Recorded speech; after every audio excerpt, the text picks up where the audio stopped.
Eric for Congress, 2018. Here today for a very special reason, and that's for Eric Holguin, and let's give him a round of applause. For coming out today, and truly appreciate it. I know it's always nearly impossible to get people to show up on Saturdays and Sundays to events, so thank you all for being here. And thank you to the Pines for hosting this for me. I really appreciate it.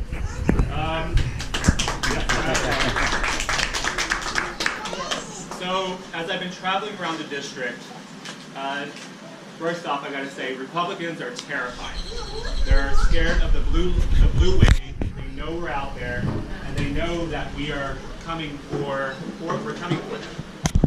I was in Butterfield a couple weeks ago, visiting a senior center, and sat down next to this lady, and I was like, "Hi, how are you doing?" She's like, "Democrat or Republican?" I was like, "Oh, I'm Democrat. I run a Democrat ticket." And she was like, "You're one of those Nancy Pelosi killing baby liberals, aren't you?" And I was like, "Oh, no, that's not how I operate." And so at that point, she really said that, and I've heard that many times from Republicans. And she was so shook up that a Democrat was sitting next to her that when she was trying to eat her food, she was just so angry. She wouldn't make eye contact with me. She wouldn't talk to me.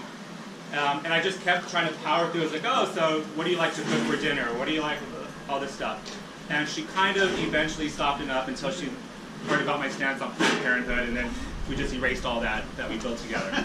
And so, and we're seeing everywhere. We're seeing on the Republican side. I'm sure y'all seen all over the TV, all the hatred that they're just throwing at each other, and those negative ads and everything that they're doing, and they're scared. And I've been hearing on the Republican side that they're scared that I'm going to get the nomination because they know I know how to fight. They know I know how to debate. They know I know how to do the job. And so that's what they're worried about. So we'll see what happens. But, for those of you who don't 100% know me thoroughly, I'm born here in Corpus Christi. My birth certificate says Corpus Christi on it. Because there's been a lot of where am I from. And I graduated from A&M Corpus, but I lived in Odom and Falfurrias. Graduated high school down in the valley. And most recently I was working for the New York City Controller as an advisor for this. And prior to that I was working for a U.S. Congresswoman. And prior to that, even people in here that probably know me, my first job in New York, I was actually a talent agent. So I was putting actors in TV shows and movies and commercials. And it was fun, it was cool. It's like, yeah, you get to go to these red carpet movie premieres and all this stuff. But it sort of felt hollow. It felt very empty to me. And as I was in that job, what I realized that I got more fulfillment from was whenever actors got their first role on TV or they got their first Broadway show, they would cry. They'd be like, "Oh my God, thank you so much for doing this," and that's what I got most joy in. And so that's when I realized, like, okay, maybe as cool it is to be mixed and mingling with Christina Aguilera standing over there and all these other movie stars, it's cool, but at the end of the day, does that make me happy? And so that's when I switched over to working with a U.S. Congresswoman, and then shortly after that, the Controller's office. But I was so frustrated and disgusted and annoyed with what was going on in the country, especially right after the 2016 elections. I almost got tickets to the Javits Center, where Hillary was going to give her victory speech, but I promised to host a watch party, and I'm glad I didn't go to the Javits Center because apparently something sad happened there. And so I was very upset about what was going on, and something just kept telling me, Texas, go back to Texas. You need, Texas needs you. New York City is great, but it just became like, who could be the most liberal in this city? And I was like, I need to go where the real fight is. And so you really picked it. Yeah. And so when I was at the Controller's office, Texas was in the middle of SB 6, which is the transgender bathroom bill. And I was sitting around, I was like, what can I do? How can I get involved? And so I went to the Controller, and our office controls the largest public pension system in the country. And I said, oh, hey, well, why don't we, threaten to pull our money out of Texas if they follow through with this bill? So I got our office, along with investors from all over the country, and and we all controlled over $11 trillion in assets. We sent a letter to Patrick Strauss and Abbott. Almost forgot his name. Yeah, yeah. I think it's the walls in here that. So we sent a letter to them, basically saying, you know, if you follow through with this, we're going to pull all our money out of Texas, which is just an added layer to this. So, and, you know, and SB6 never went through, so we're very, very thrilled about that. And at the Comptroller's office, I worked on a range of issues: education, transportation, senior citizens, immigration, and that's what really prepared me to run for this office. Because I get a lot of questions. Oh, you're 30 years old. Why do you think you could run for Congress? And well, I tell them, well, you have to be 25 years old to run for Congress. So, you know, at least I'm not right off 25. I meet that mark. But given my experience working in New York City government, which very much mirrors federal government, I felt this was the appropriate opportunity. And since I ran for city council here in 2009 when I was a college student, I was like, I already ran for city council. Why not go for the big seat? And so I'm here running. I've been getting nothing but great responses, except for the trolls that we find on Facebook. And I can't tell you, my delete button is almost erased from wanting to type something and nope, don't do it. Just erase it. But you know, now we're getting to the point to where Republicans are starting to be scared, and they're starting to be more aggressive, and we have to push back. And I've been in Portland and Hallettsville and Shiner. A lot of people say, "Oh, I'm a closeted Democrat. No one really knows I'm a Democrat." I'm like, "Why? You need to say it loud. You need to say it proud, and just say that you're out there, because you realize there's actually a lot of Democrats. And if you look at the 27th congressional district, there was more registered Democrats than there are Republicans. It's just that we have a non-voting problem. Yeah, they don't vote. And so one of the things that I'm going to focus on for the general is ensuring our youth show up to vote. I've already had conversations with Dr. Quintanilla. Was that? March to the vote. Yes, that. You know, I've spoken to Dr. Quintanilla at A&M Corpus. She was my professor when I was a student there. I said, you got to help us get students registered to vote. And she's, you know, they allow preachers on there that spew hate on campus, and they better allow people on there to register students to vote. So I want to work with all of you. We got to get our younger people to vote. We got to get our Latino communities to vote. And you know, we got to go to the Trade Center and drill in that their vote matters, because I campaigned there a lot also.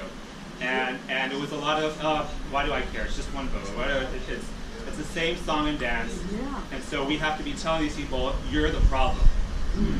It's aggressive, but I told someone that, and they got registered to vote. I think Diane was there with me.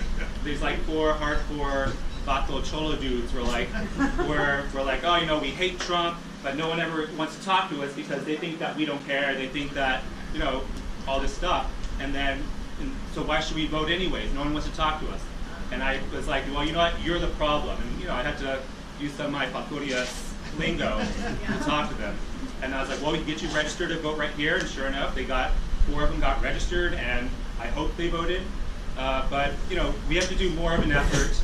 We have to do more reaching out to people and talking to people and ensuring that people are registered to vote, and then that they're actual voting.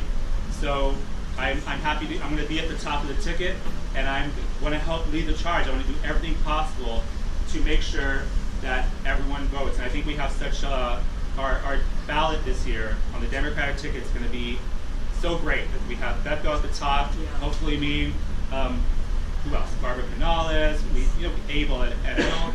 We have a lot of great candidates that there shouldn't be a reason for each different demographic in this city or in this district to not vote. So, you know, I'm going to be working closely with Coretta on doing that as well, and that's what it is. And my campaign has been 100% funded by grassroots donors. I signed the In Citizens United pledge, and that's in the process also in terms of an official endorsement, hopefully. I've happily been endorsed by Our Revolution, Coastal Bend. I was endorsed by the Texas AFL-CIO, the Coastal Bend Labor Council, AFL-CIO, CCAFT, Aransas County Democrats, Gonzales County Democrats, Warren Tejano Democrats, and Oasis Black Dems. So we've been seeing such a huge, the progressives, caucus, yes, thank you. Young Democrats too. Was that? The Young Democrats. Yes, too. most of it Young Democrats. Former candidates. Yes, former candidates. So we're seeing this huge coalition behind this campaign. And doing this isn't about me. It's not about making sure Eric wins. It's making sure that all of us win. 'Cause at the end of the day, it's about all of us. And I'm happy to take the heat from the Republicans. I don't care. I learned a long time ago not to care what people think. And so I'm ready to go in and debate and fight and do what we need to do. And we know Cloud is going to be, it's looking like he might be the nominee. And he's going to play nasty. He's going to play the whole Trump card. He's already he's already playing nasty. Yeah. He's going to be playing the whole Trump card. And I feel like we already know how to counter that. And it's by facts and being honest and being good people. And that's what I'm going to do. So thank you all again for being here. And like Dr. Klein said, every penny counts. We put every penny to good use. So we have a few days coming up, and hopefully Tuesday nights we're successful and we can power through into the special and the special runoff and then the general. So don't get voter fatigue. We're going to probably be here a few more times to rally people up. It's a marathon. Yes, it's a marathon. So, and I get a lot of, are you tired? Do you need a break? Any of that?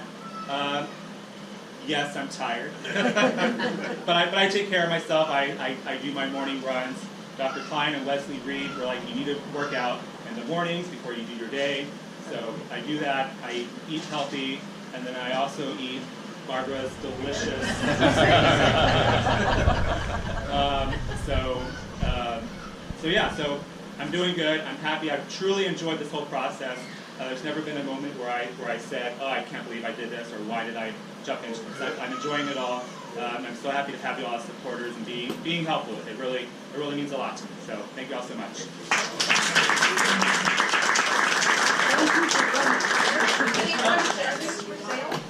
Oh, if anybody wants to sign, you can take one, but we're asking for a $5 minimum donation for a sign.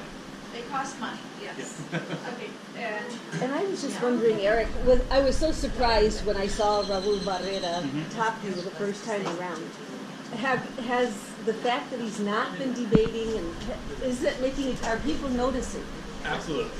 I mean, it's not even that he's not debating, it's that, he doesn't follow his FEC reports, he supports the law.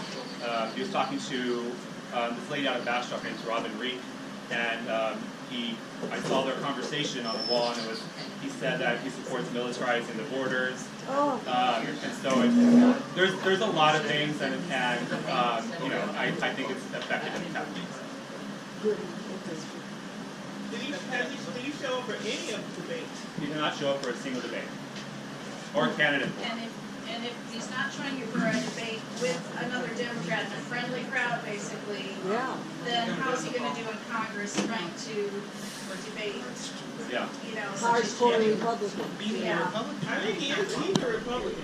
I don't know why he even His treasurer is right up front. racist. Well, yeah, racist. All right, I already did that on that.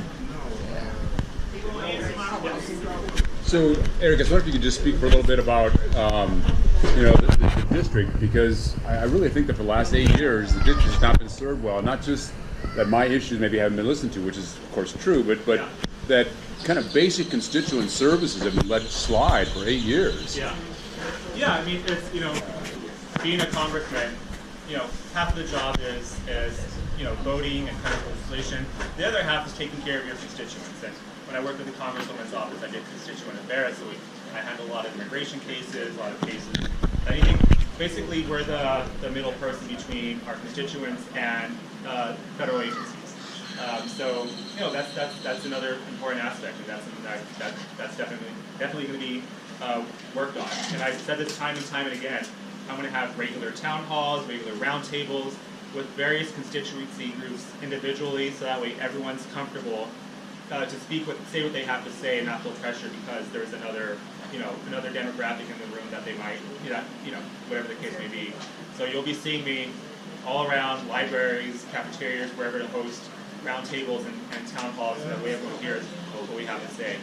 And like Joseph was saying earlier, I'm so happy, some of the bigger cavalries coming in to help because I've been talking to a lot of Congress members. I have relationships with Congress members all over the country, and I've been saying, you know, we have been heavily underinvested in terms of the Democratic Party. We've been left to fend for ourselves. We need help. So I'm glad we're seeing that happen. And a lot of these Congress members out of New York and California, Wisconsin, that are friends of mine, they all said, you know, once you get the nomination, expect the full, you know, the full works in terms of other Democratic Congress members stepping in to help out. So, but we got to win Tuesday. If we don't win Tuesday, then you know it doesn't do us any good. Okay, ready, set, go. Okay, one more. 1, 2, 3. Okay, and then I gotta get Eric's hand. 1, 2, 3. Okay. There we go. Okay. Thank you for coming. I appreciate it. Yeah. Jump, jump, jump. You can do it. Yeah.